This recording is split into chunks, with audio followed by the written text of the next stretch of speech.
బ్రాహ్మణులకు శుభవార్త. సనాతన ధర్మ పరిరక్షణే ధ్యేయంగా ఏర్పడినటువంటి హిందూ మహాసంస్థానం విదేశాలలో ఉద్యోగాన్వేషణ చేయాలనుకున్న ఔత్సాహికులకై అభ్యర్థుల నుండి దరఖాస్తులు కోరుతుంది. సంప్రదించవలసిన వాట్సాప్ నంబర్ 9866153999.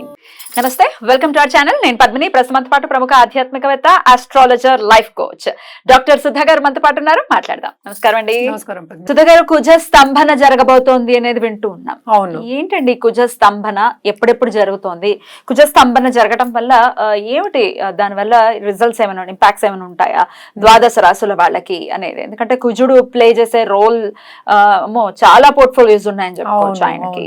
సో మరి ఆయన స్తంభన అంటే ఆబ్వియస్ గా అక్కడ నిలిచిపోయాడు, ఆగిపోవటం అనేది అర్థమవుతోంది.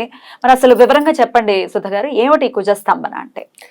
జనరల్ గా స్తంభన అంటే అన్ని ఆగిపోవడం అనేది అందరికీ తెలిసిన ఒక విషయం. బట్ ఇక్కడ ఏంటంటే స్తంభించడం అనేది మనం అస్ట్రాలజికల్ గా చూసుకున్నామంటే, ఒకసారి ఒక చూపు వేసామంటే దాని మీద, అన్లెస్ అంటే కంబస్ట్ అంటాం. అంటే ఏంటి, సన్ కి దగ్గర అయినప్పుడు కంబస్ట్ అవుతుంది. అంటే ఏంటి, ఏమి చేయలేడు.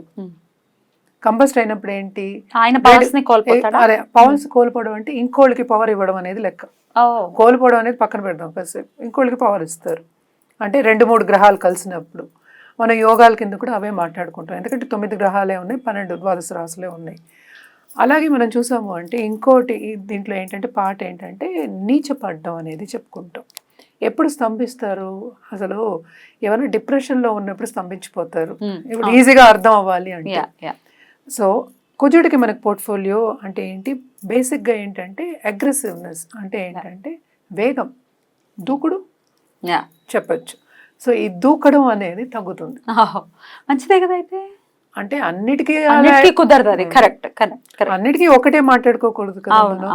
సో దేనికి మనకి అగ్రెసివ్నెస్, ముందుకు వెళ్ళడం అనేది అంటే ఏంటి, అవన్నీ ఎందుకు ఉండాలి, అసలు మనం ముందుకు సాగాలి లైఫ్లో అన్నప్పుడు, ఒక గోల్ని మనం అనుకున్నప్పుడు, నేను కూర్చుంటానంటే ఎలాగా, స్తంభించాను అంటే ఎలాగా, అవ్వకూడదు కదా అట్లాగా. సో తప్పక అగ్రెసివ్నెస్, అలాగే ఆ ఎనర్జీ, ఆ రెడ్ ఎనర్జీ అంటాం. సో మార్స్ ఇచ్చేది ఆ రెడ్ ఎనర్జీ. ఆ ఎనర్జీ అనేది మనకి తప్పక కావాలి. సో ఇది బేసిక్గా బ్యాక్గ్రౌండ్. బట్ ఏంటంటే ఇక్కడ ఏమవుతోంది, అక్టోబర్ 20కి మనకి అందరికీ తెలిసిన విషయం, కర్కాటకంలో ఆయన నీచిపడతారు.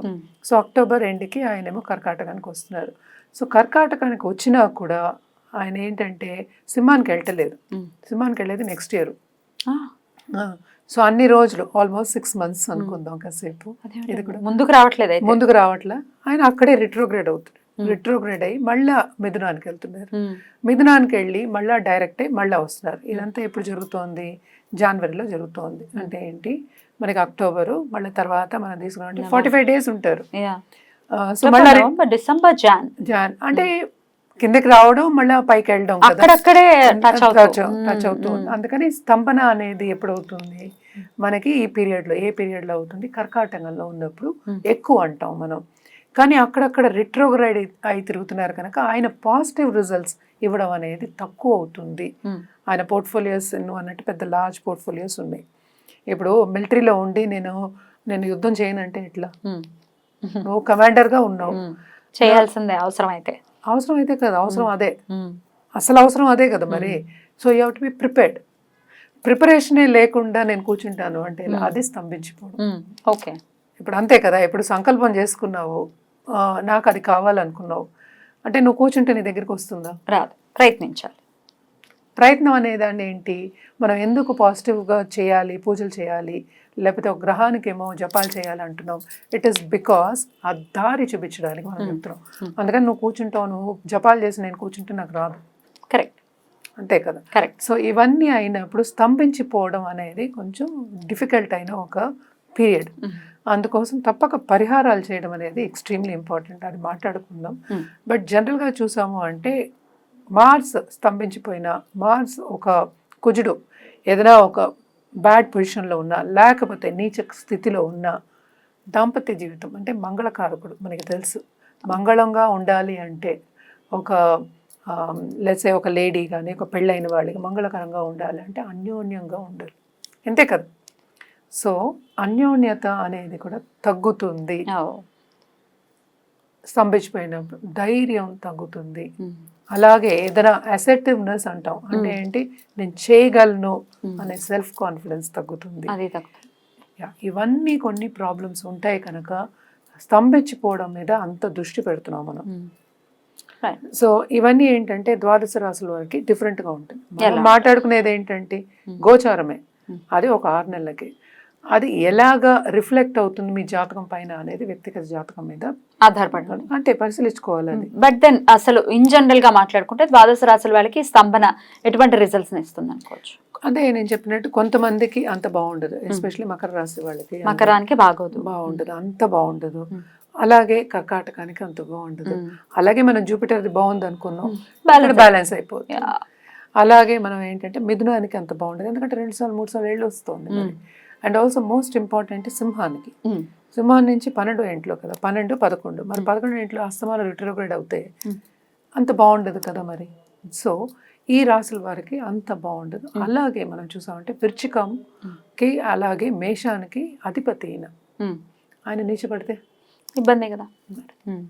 సో క్వశ్చన్ ఏం లేదు అందులో, మనం అనుకోవడానికి బాగుంటుంది అనుకోవడానికి క్వశ్చన్ లేదు అక్కడ. సో ఈ రాశుల వారికి అందుకనే అస్సలు బాగుండదని చెప్పడం మిశ్రమంగా ఉంటుంది అని వదిలేస్తాం, ఎందుకంటే అలాగే వ్యక్తిగత జాతకం మీద ఆధారపడి ఉంటుంది ఇవన్నీ. మనం గోచారం చెప్పుకుంటున్నాం. మిగిలిన రాశులు అండి ఈ వృషభం నుంచి చూసుకుంటే వృషభానికి పర్వాలేదు, బానే ఉంటుంది. 12లో ఏమో మనకి మిథునం మళ్ళా కర్కాటకమే కనుక. సో కొంతమంది స్టూడెంట్స్ కానీ చదువు కానీ, కొంతమంది పెద్దవాళ్ళ ఇంట్లో ఉన్న వాళ్ళకి కొన్ని ఇబ్బందులు, హెల్త్ ఇబ్బందులు రావడం కానీ ఇలాంటివి జరిగే ఛాన్సెస్ ఎక్కువ ఉన్నాయన్నమాట. ఎందుకంటే మార్స్ మీద అంత కాన్సన్ట్రేషన్ లేదు కనుక, సో అంత ఇది లేదు కనుక 12th లార్డ్ కిందే కదా వస్తారు కనుక, అండ్ 7th లార్డ్ వస్తారు కనుక కొన్ని ఇబ్బందులు అనేవి తప్పవు. అది ఆల్రెడీ మన దాంపత్య జీవితం చెప్పారు, అదే మంగళకరం కదా. మంగళని చూడకుండా మనం అసలు పొంతనే చేయం కదా, మ్యారేజ్ పొంతనే అవ్వదు. అదొకటి. రైట్. ఇక కన్యకండి, కన్యకు కూడా టు అ సర్టన్ ఎక్స్టెంట్ బాగానే ఉంటుంది, ఎందుకంటే అక్కడే జరుగుతోంది కనుక. అదే రాశిలో అంటే ఏంటంటే మనకి మిథునం, అలాగే మనకి 11th హౌస్ అండ్ 10th హౌస్లో జరుగుతుంది కనుక కొన్ని ఇబ్బందులు రావచ్చు, కానీ అంత బాగుండదు అని చెప్పడానికి లేదు అనమాట. తుల సెకండ్ లార్డ్ ఏమో మనకి ఏంటి 9th లోకి, 9th మరి 10th. So to a certain extent అక్కడ ఓకే అని చెప్పుకోవచ్చు అనమాట. బట్ దెన్ రైట్, ధనుర్కి కొన్ని ప్రాబ్లమ్, ధనుసు రాశికి మకరానికి కొన్ని ప్రాబ్లమ్స్ ఉంటాయి. అంటే మనం మాట్లాడేది ఒక గ్రహం గురించి. సో అలాగే మనం మాట్లాడేది కుంభం ఇంకా మీనమే. సో సెకండ్ లార్డ్ ఆయన మళ్ళీ ఏమో 4th లో పడుతున్నాడు, 5th లో పడుతున్నాడు, అటు ఇటు వెళ్తున్నాడు కనుక కొన్ని పిల్లల దగ్గర, ఇప్పుడు సపోజ్ పిల్లలు కావాలి అనుకునేవాడు చాలా మంది ఇప్పుడు చేసుకుంటున్నారు, ఏంటంటే బయటకు వెళ్ళి చేసుకోవడం న్యాచురల్గా తక్కువ మంది, అంటే వెయిటింగ్ పీరియడ్ అనేది కొంచెం కట్ చేద్దామని. సో ఇలాంటి ఇబ్బందులు కొన్నిసార్లు డాక్టర్ దగ్గరికి వెళ్ళడం, హెల్త్ ఇష్యూస్ రావడం, ఇలాంటివి ప్రాపర్టీ ఇష్యూస్ రావడం, ఇలాంటివన్నీ కొంచెం చిన్న చిన్న ప్రాబ్లమ్స్ ఉంటాయి. సంపద దగ్గర ప్రాబ్లమ్స్ రావడం, కుటుంబ పరంగా ప్రాబ్లమ్స్ రావడం, హెల్త్ ఇష్యూస్, అది మనకే అవ్వచ్చు, లేకపోతే మనతో పాటు ఉన్న కుటుంబ సభ్యులకి అవ్వచ్చు, అలాగే ఎక్స్టెండెడ్ ఫ్యామిలీకి కూడా అవ్వచ్చు. వ్యక్తిగత జాతకం మీద ఆధారపడి ఉంటుంది. సో ఇవన్నీ కూడా ఇట్లాంటి రిజల్ట్స్ ఇస్తుంది కాబట్టి అందరూ కూడా చేసుకోవాల్సినటువంటి పరిహారం ఒకటి చెప్పేసేయండి. అదే ట్యూస్డే రోజు తప్పక దుర్గాదేవికి పూజ చేయడం, ఎస్పెషలీ ఎర్ర పువ్వులతో పూజ చేయడం. అలాగే ఏంటంటే మనకి దుర్గా చాలీసా చదువుకోవడం వెరీ వెరీ ఇంపార్టెంట్. కుజ జపం చేసుకోవడం, నవగ్రహ స్తోత్రం అనేది ఎవరైనా చదువుకోవచ్చు, తప్పక చదువుకోండి ఎవ్రీడే.